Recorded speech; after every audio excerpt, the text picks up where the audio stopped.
सच्चा प्यार, किसी के लिए प्यार एक अट्रैक्शन होता है, किसी के लिए टाइम पास तो किसी के लिए प्यार जिंदगी होता है। एक लड़का था अंतर्मुखी, इंट्रोवर्ट सा, न किसी से ज़्यादा बातें करना, न कहीं आना जाना, बस अपनी ही दुनिया में खोए रहना। उसमें ना कोई छल कपट था, न कभी झूठ बोलता था। वो जिस कॉलेज में पढ़ता था वहाँ एक सुंदर लड़की भी पढ़ती थी। लड़के को वो लड़की खूब पसंद थी, लेकिन अपने अंतर्मुखी स्वभाव के चलते वो कभी उसे दिल का हाल बता ही नहीं पाता। यहाँ तक कि इस लड़की से सिर्फ बात करने में उसके पसीने छूट जाते। एक दिन कॉलेज खत्म करके घर लौटते वक्त अचानक बारिश होने लगी। लड़का बारिश से बचने के लिए एक पेड़ के नीचे जाकर खड़ा हो गया। सद्भाग्य से उसी पेड़ के नीचे वही लड़की भी खड़ी थी जिसे लड़का पसंद करता था। लड़का मन ही मन बहुत खुश हो गया। लड़की भी लड़के की तरफ देखकर मुस्कुराई। लड़का कुछ बोल नहीं पा रहा था, तभी लड़की ने लड़के से बात करना शुरू कर दिया।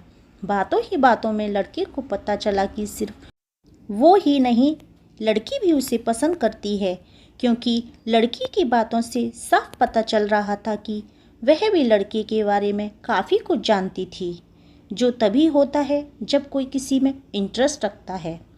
बारिश और ज़्यादा ज़ोर से होने लगी और पेड़ के पत्तों से पानी की बूंदें उन दोनों पर गिरने लगी।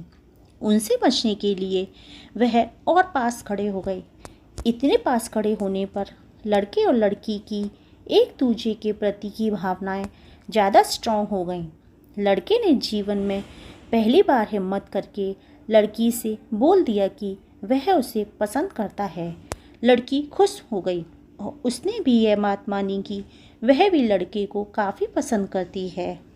इस तरह से दोनों का प्यार उस पेड़ के नीचे एक नई मंजिल को पा गया। अब दोनों में उसी पेड़ के नीचे कई मुलाकातें होने लगीं। वे अब एक दूसरे के बिना रह नहीं सकते थे।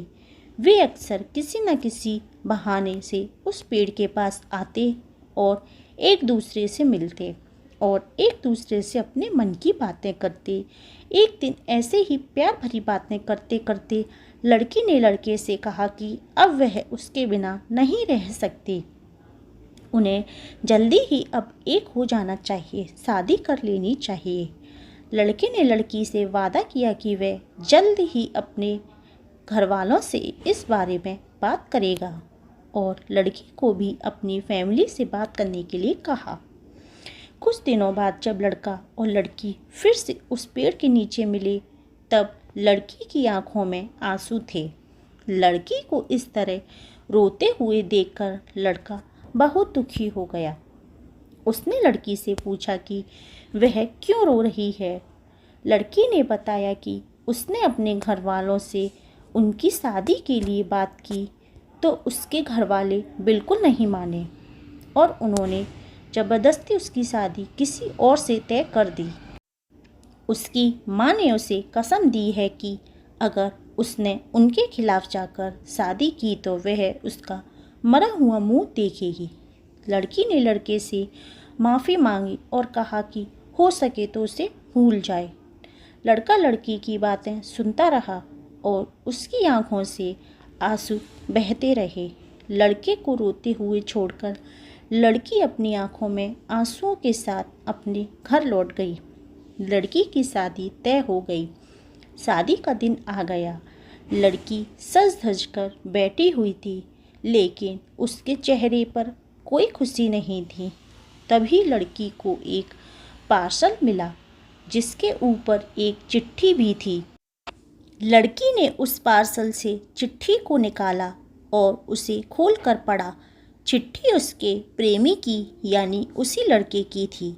चिट्ठी में लिखा था कि तुम शादी कैसे कर सकती हो, तुम अपनी शादीशुदा ज़िंदगी में कैसे खुश रह पाओगी जब तुम्हारा दिल तुम्हारे पास है ही नहीं, क्योंकि तुम्हारा दिल तो मेरे पास है। मैं तुम्हारा दिल तुम्हें लौटा रहा हूँ ताकि तुम अपने पति को भविष्य में प्यार कर सको और तुम्हारी शादीशुदा ज़िंदगी अच्छी चले। लड़की ने उस पार्सल को खोला और देखकर वह बेहोश हो गई। उस पार्सल में उस लड़के का खून से लथपथ दिल था जो उसने निकाल कर उसे भेजा था। दोस्तों, हर प्रेम कहानी का अंजाम अच्छा नहीं होता है, लेकिन क्या आपको लगता है कि लड़के ने जो भी कदम उठाया वह सही था? किसी के लिए प्यार एक अट्रैक्शन हो सकता है, किसी के लिए टाइम पास, तो किसी के लिए प्यार ज़िंदगी होता है। Thank you.